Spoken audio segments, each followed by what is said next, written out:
കൊല്ലാനൊന്നും പറ്റുന്നില്ല. രാധാ, നിന്നെ ഞാൻ കൊല്ലാനാണ് ഇന്ന് വന്നത്. നിന്നെ കുറച്ചു കാലമായി കൊല്ലണമെന്ന് വിചാരിച്ച് നിൽക്കുന്നു. ഇന്ന് നിന്റെ അവസാനമാണ്.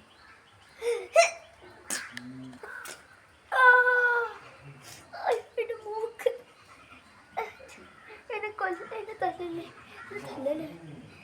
എനിക്ക് ജീവൻ വേണം. എന്നെ തല്ലല്ലേന്നോ? 10-15 കൊല്ലമായി നിന്നെ കൊല്ലണമെന്ന് വിചാരിച്ചിട്ട് ഇന്ന് നിന്റെ അവസാനമാണടി. അയ്യോ,